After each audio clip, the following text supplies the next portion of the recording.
Hi, everybody. Welcome back to the Get Healthy Tampa Bay podcast. I'm your host, Dr. Kerry Reller, and I want to welcome to the podcast today Dr. Brittany Anderson. Hey, Dr. Reller, I'm so happy to be with you today. Thank you for having me and allowing me to chat with you and your audience today. Thank you. So, why don't you? I always have everybody do this, but why don't you tell us a little bit about who you are and what you do? Yeah, absolutely. I'd love to. So, again, I'm Brittany Anderson. I'm a family medicine physician. So, I practice general family medicine in Demopolis, Alabama. So, if you're familiar with Alabama at all, we're about an hour away from Tuscaloosa, which is where the University of Alabama is. I'm in a rural practice here, just in a small community, love my town, love my patients, and love getting opportunities like this to be able to chat with folks, whether it's in clinic, at the grocery store, at the ball field, just about being healthier in general. So, again, thanks so much for having me today.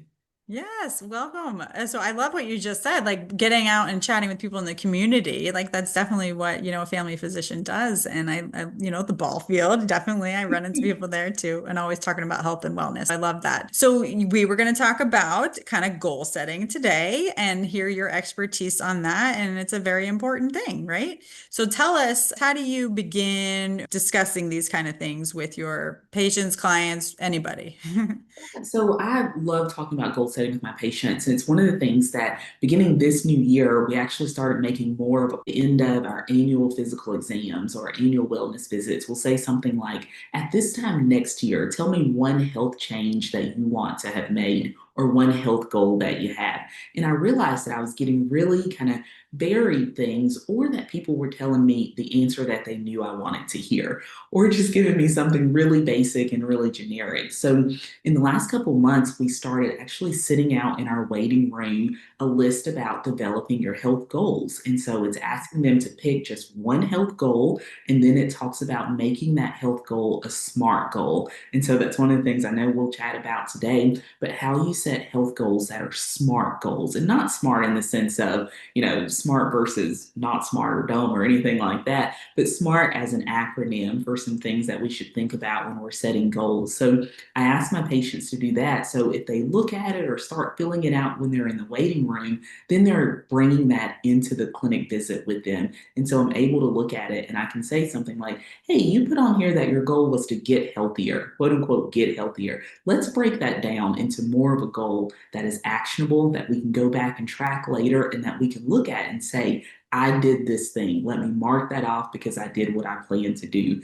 And so that's become really important. And I'll have patients again. I'm in a small community. I can be at Walmart after clinic. I can be coaching a softball team on the field. And a patient will say, hey, Dr. Anderson, I met my goal. If their goal was 10,000 steps a day. And so them hitting that goal because they have then set it in front of them, it's a smart goal. It's something that they can look back and say, I did this thing. And so it's been really fun and something that now we really incorporate into our practice, and we can see what a change it's making in our patients' overall health.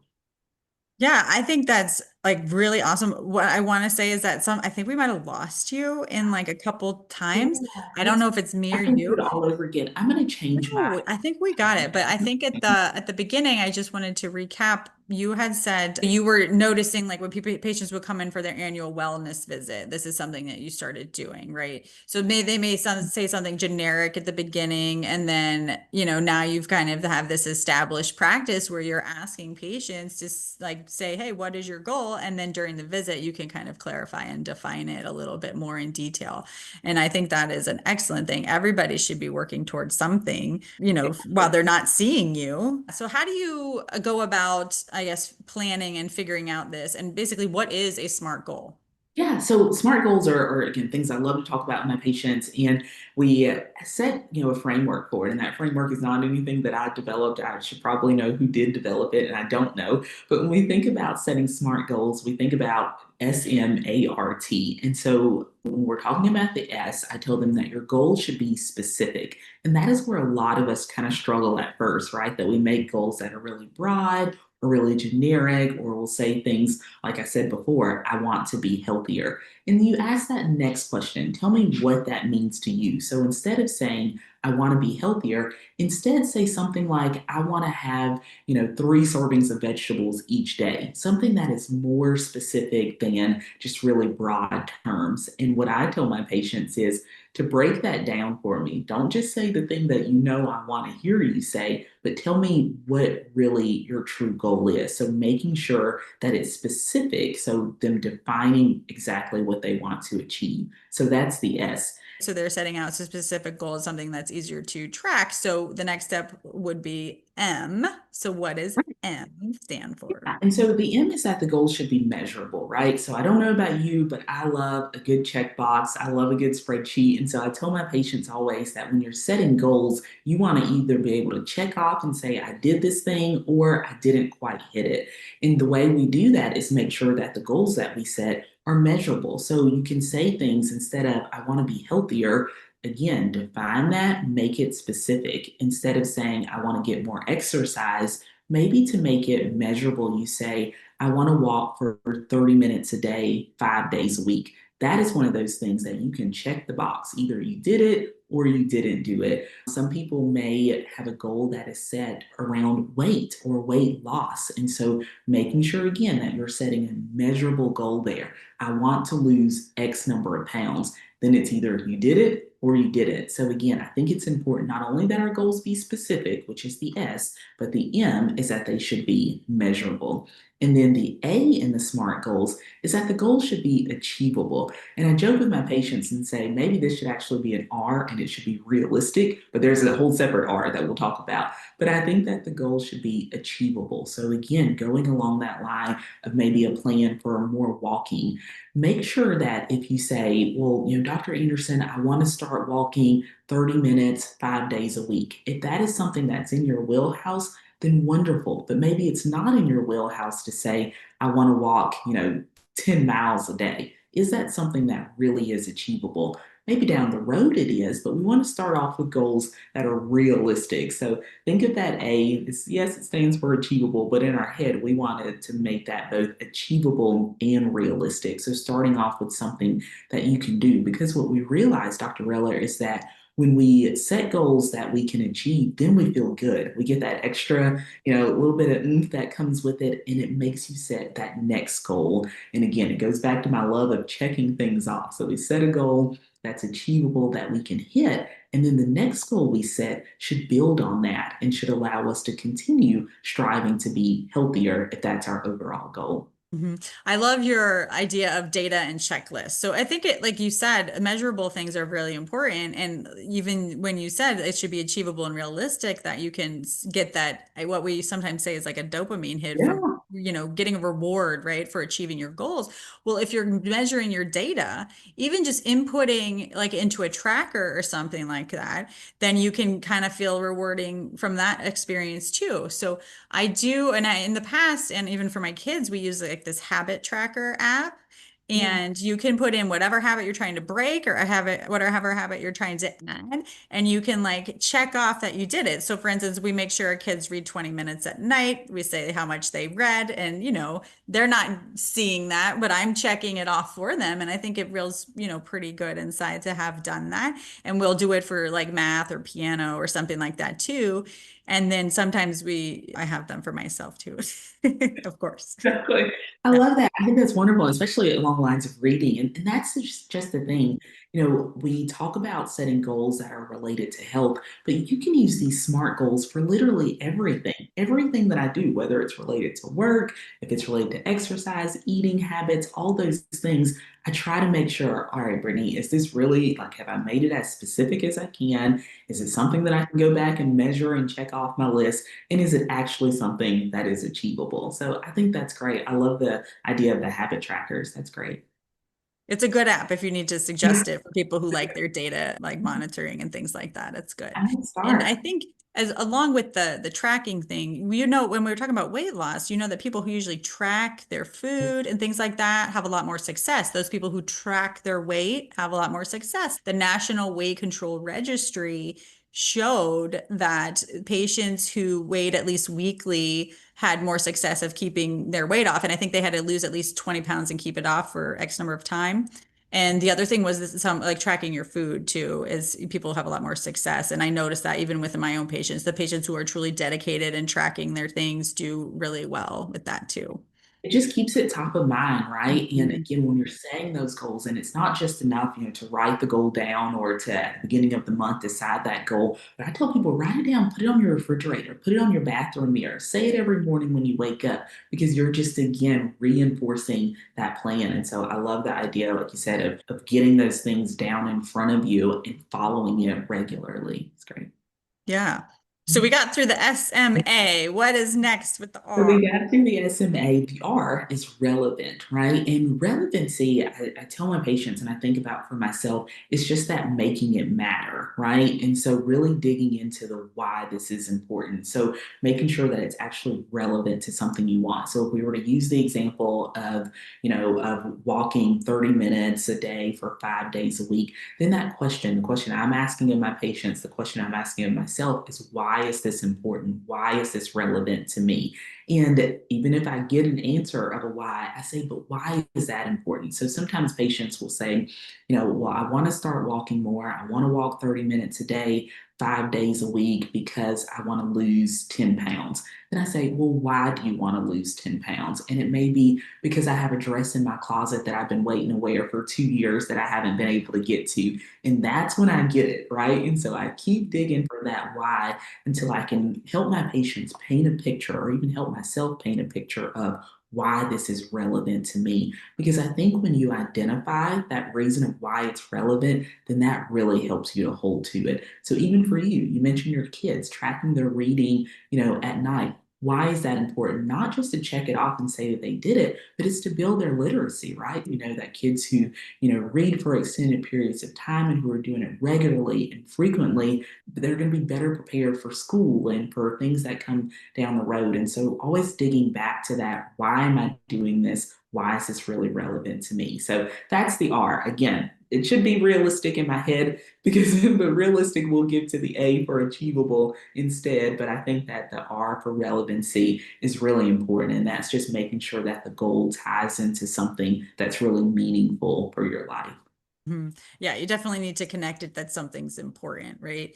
And I don't know if the kids necessarily connected to what's important, so We that's a do. little bit harder, but hopefully they will and do. But I think we're having that struggle a little bit with why do I need to just do my homework kind of stuff. It's not, Yeah, it will pay off dividends. You tell them it will pay yes. dividends down the road. So that's Yeah. for Yeah. sure. Yeah.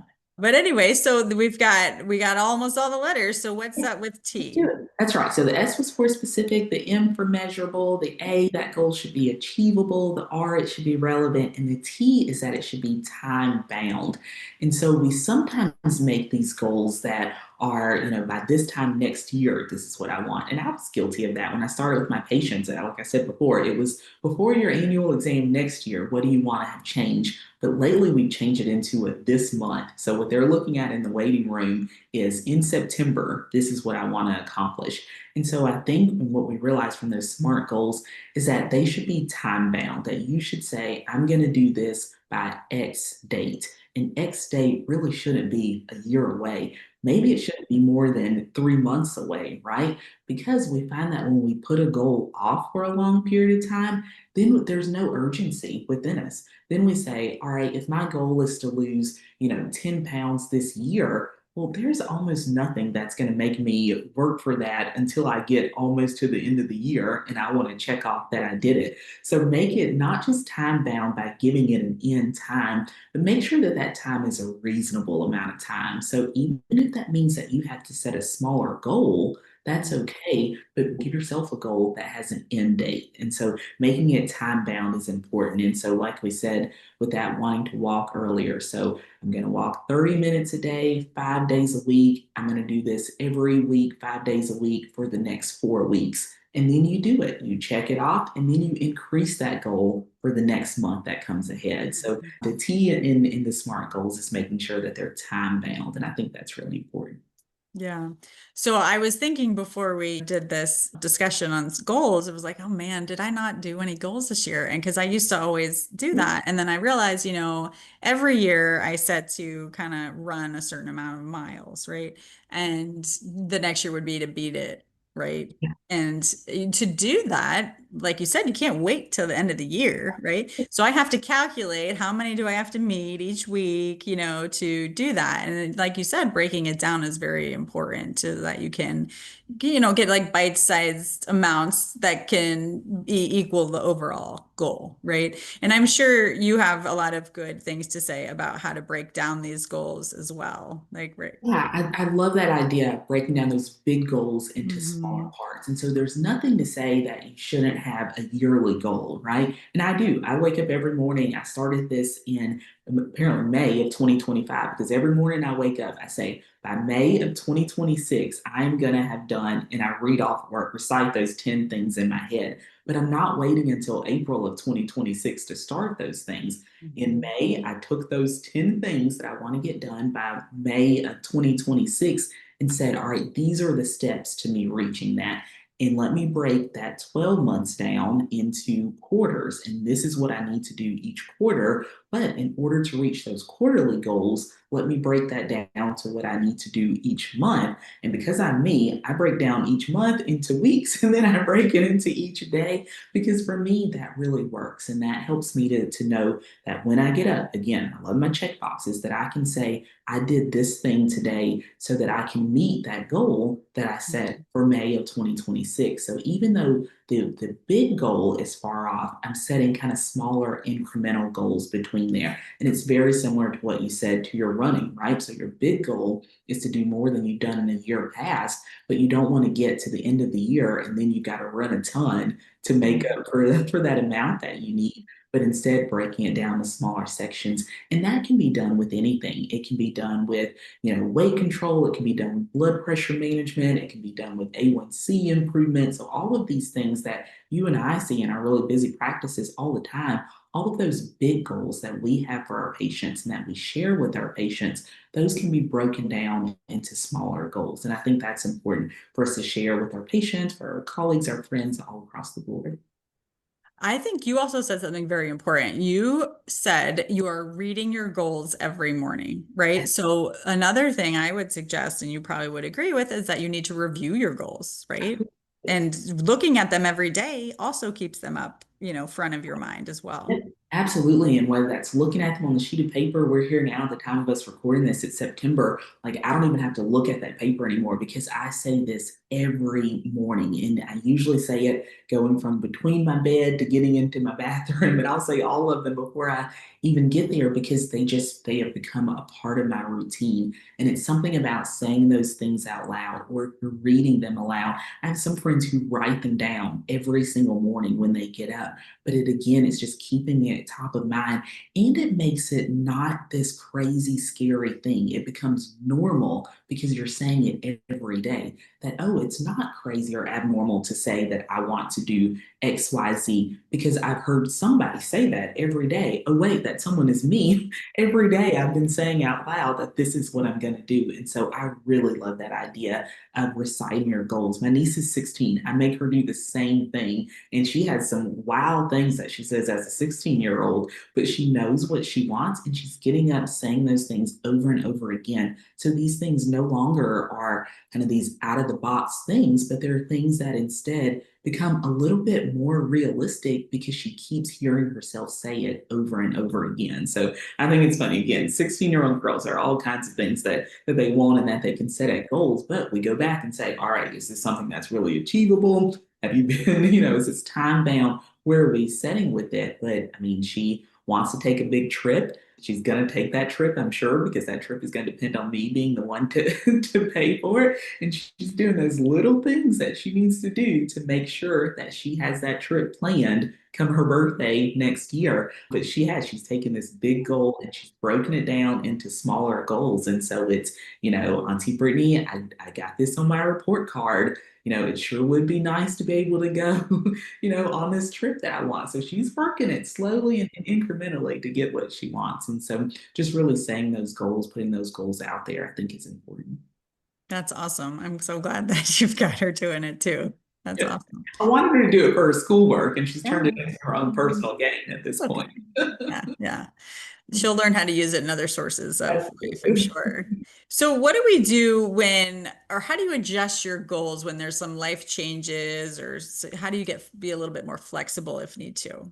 I love that. And it goes back to the point earlier that you were making about reviewing the goals, right? So we all go through seasons of life, and sometimes we go through seasons that just knock us down a little bit and keep us from being able to hit those goals that we set before us. And that's okay. It's okay if we don't hit them. It's okay if something comes in the middle of us reaching them, if we were on track to reach them, but had some kind of big life event that happened. That's okay. That same goal is there and it'll be there the next go round. And so it's not to completely get down on ourselves when we don't hit those goals. But remember, if it was a smart goal to begin with, if you were specific about it, if it was something that was measurable and something that was achievable and relevant and time bound, it's still a good goal. Do it next time.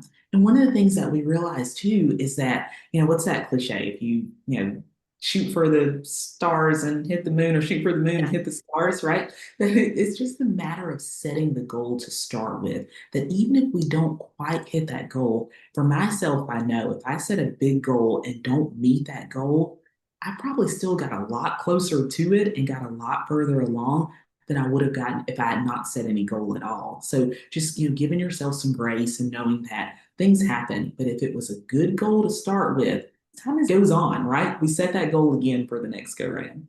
Yeah, I mean, I would totally agree. Just going back to my example of like running or exercise or something. So I didn't, hit it. I think definitely not last year. I'm wondering if I didn't hit it the year before, but I also had kind of tweaked it, right? Because it was running for a certain number of miles, but I also do other exercises, right? So I had said, well, I want to work out 5 or 6 days a week. And I only run twice a week. So, Mhm. I'm not going to meet the running goal, but at least I got these other things involved. And it's probably healthier overall because I am, adding those other things in and realizing, okay, well, I didn't get the extra workout in this week because we had to do something out of town with our kids or something fun like that. And, those are okay to trade off. But like you said, you get back on and my goal is still there. Yeah. Exactly. Yep. I love that. And you are a baller if you are exercising and running that much. My goal is to be more like you. That I need to add that to the things that Those are I just my things. Those are my things. Yeah. But like I was mentioning with the habit app though, you can also have a goal to remove unhealthy things from your life. So maybe you're taking out a cigarette a week or something like that, right? Yeah. Great. Yeah, and that may be something. I love that, the taking away of things that Mhm. are detrimental to our body and to our health. So maybe once I've got my patients used to the adding goals, maybe I'll do that for 2 years and then we'll start talking about taking things away. I love that. I have got to check out that app. So thanks for letting me know about it. Yeah, yeah. So I mean, it's important, right? Because obviously, you said things and add positive things, but you can also remove the Yeah, negative. So yeah, those can be part of the goal sharing process as well. So you can think about that. Yeah. absolutely.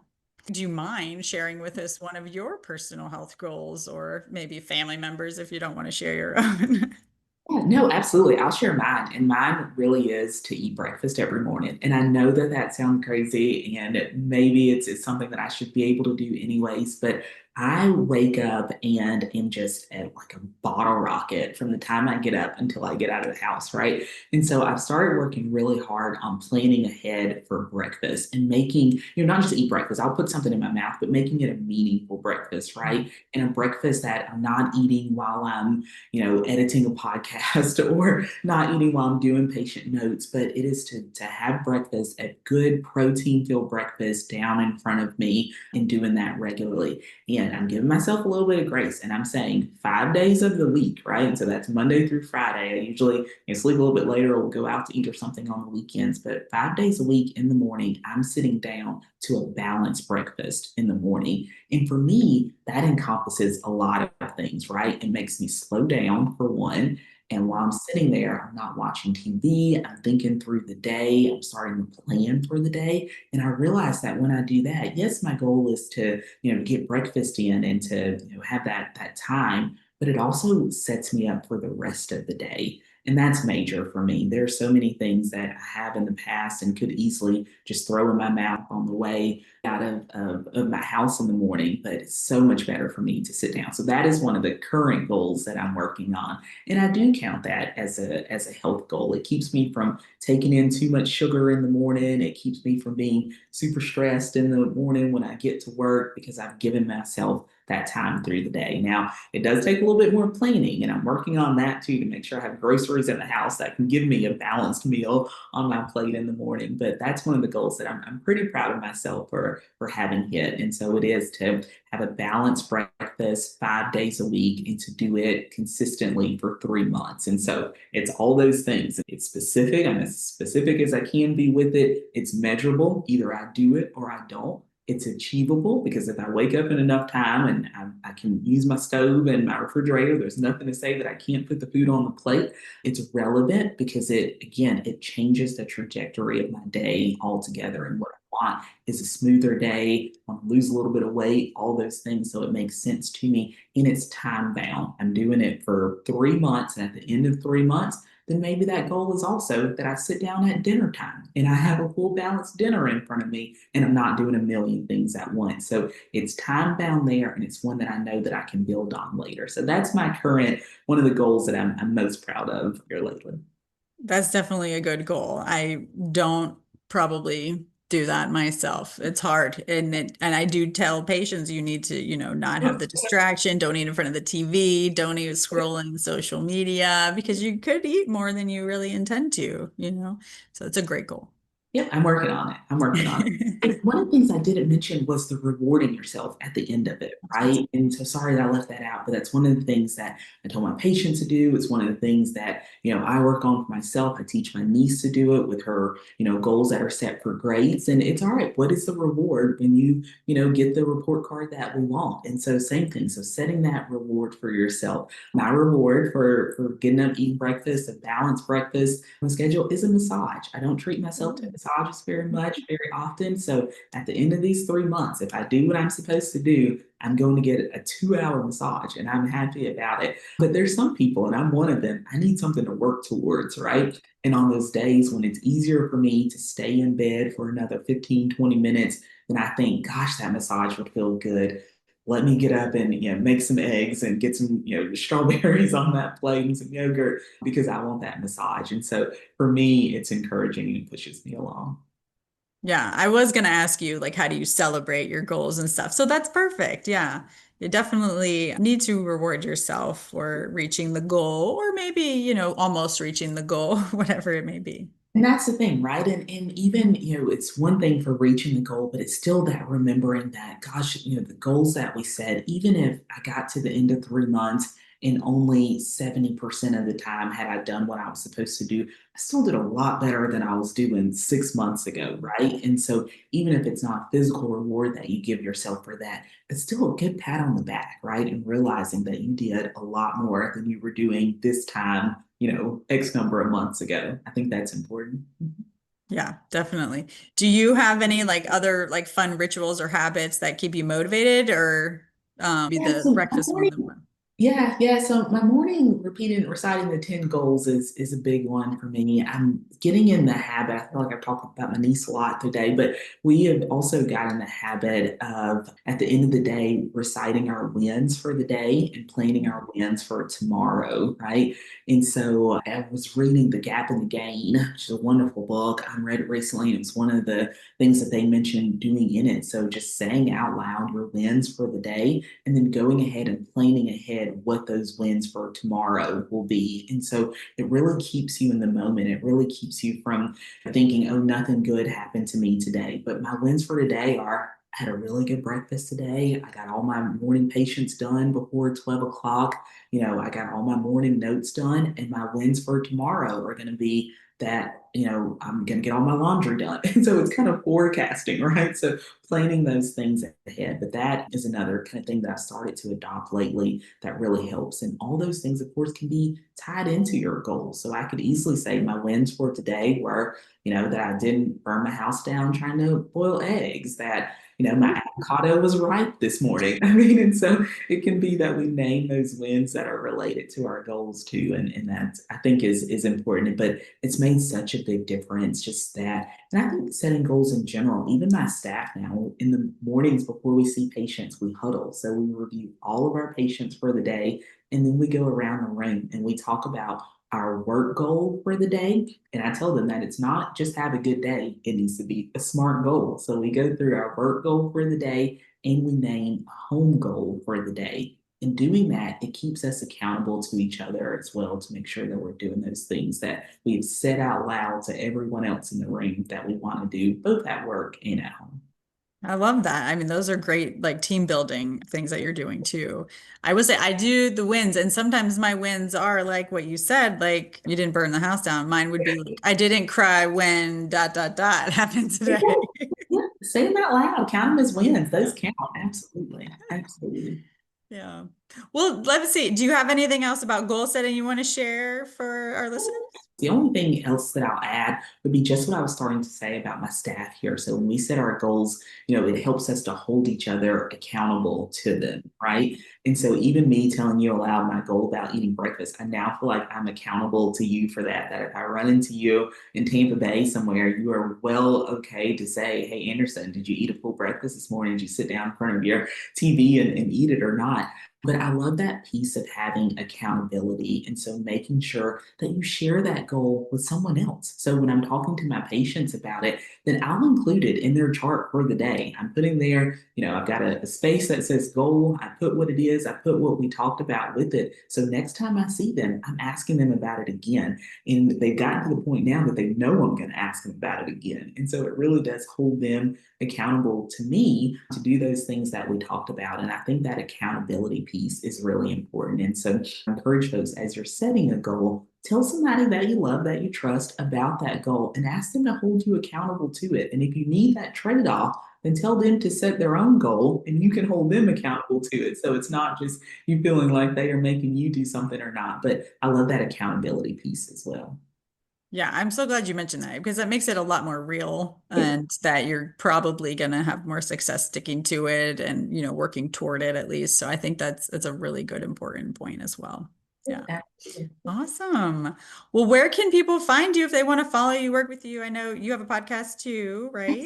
Yeah, thanks for allowing me to talk about it. So it's called Headed to Healthier. And it's for anyone, obviously podcasts, anybody can listen to them. But specifically my audience is me thinking about women who are late 30s, in their 40s, 50s, 60s, who lead really busy lives, but have the health related questions that maybe they are too embarrassed to ask their doctor, or they forget to ask their doctor, or they had made a doctor's appointment in a while. And so we spend time talking about things that are really relevant to women's health. Now, of course, just as I know you do with this podcast, I say I'm not your physician. I'm not giving specific medical advice, but it's just to giving some health education, health tips to things that are relevant to people, women in particular, who lead really busy lives and who have spent so much of their lives putting everyone else, their kids, their parents, their family, work, school, everything else kind of in front of themselves. And so it's our time to all get healthier together. And so we share health tips very similar to the ones we've talked about today.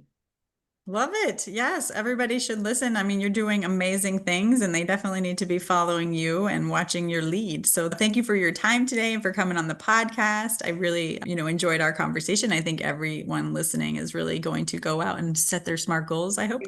And I think you made a good lesson for me too. I probably don't do it enough at just the annual well visit. So I think it's a great time to establish that. We definitely do it at weight management visits a little bit, but maybe we need to step it up for, not just weight related things, right? Perfect. Well, and patients appreciate it. So I think, or receptive to it, I should say. And if I don't ask them about the little piece of paper that they filled out in the waiting room, they ask me about it. And so Good. I think Yeah. it's a wonderful thing to incorporate into practices. Good. Well, where else can they find you? What's your socials, website, stuff like that? So the website is headed to healthier.com, and it really just kind of links you back to the podcast and to the social media. I've got an Instagram that I'm working to get. Maybe that should be the goal I set, right? To get more active on Instagram. But I've got an Instagram and it's headed_to_healthier. And so I'm really working on that. And if you don't mind me saying, I am working on a planner. So creating a planner that I'm so excited about because it's all about setting health goals, right? And so each month it gives folks a chance to plan their health goal for the month, who they're going to hold accountable or who's going to help hold them accountable, how they're going to celebrate it. But it also has a space for them to just do their regular daily planning. But at the beginning, it's a wonderful place for them to track their health information. And so it has a place for them to put the medicines that they're taking, who their doctors are, who they're seeing for their general health, who their, OB-GYN is, who their therapist is, who their dentist is, and to have that information there in a place to track their health visit so they can say, I know you get it, I do. When patients come in and they're like, oh, I saw my neurologist. And it's like, well, when did you see them? I don't have a note from them. What did they say? So it's got just a nice little place where they can jot down kind of the summary of those visits and a place for them to plan their visits as well. So I'm going to see, Dr. Reller today. Here are the 2 questions I want to make sure I ask her. Here's what my blood pressure was, that kind of thing. And so I'm excited about that as a way. And there, as we get closer to the end of the year, it's a yearly journal will come out, a planner will come out next year, but the information will be on the website for those too. That is such a great resource and a great idea. I absolutely love it. We have to sign my kids' planners every night. And I'm like, I want one of these. Like there's this like great little quotes to help keep you motivated. They can track their reading time. It's great. Yeah. And I'm sure your kids love it too. Again, I love check boxes. So I love to be able to say, I did these things through the day. And so I love that your kids have planners. That's so cute. Yeah, that's great. I love it. All right. Well, so we'll put all that information in the show notes, definitely. And I think we'll have to say, look out for the planner because it's coming, right? Yeah. And then, I mean, thank you so much for coming on today and sharing everything with us. We thoroughly enjoyed it. And everybody tune in next week for next week's episode. And if you need anyone in the Clearwater, Tampa Bay area, you let us know at 727-446-1097. And if you're in outside Tuscaloosa, Alabama, you can look for Dr. Anderson. Great. Dr. Reller, thank you so much. It's such a pleasure to know you. And I love what you're doing for your Clearwater, Tampa Bay area. That we don't have anything similar to that around here. So I love that you are giving, health information that's really specific to the population of patients that's there. So thank you so much for having me today. I appreciate it. Yeah, thank you for coming. All right.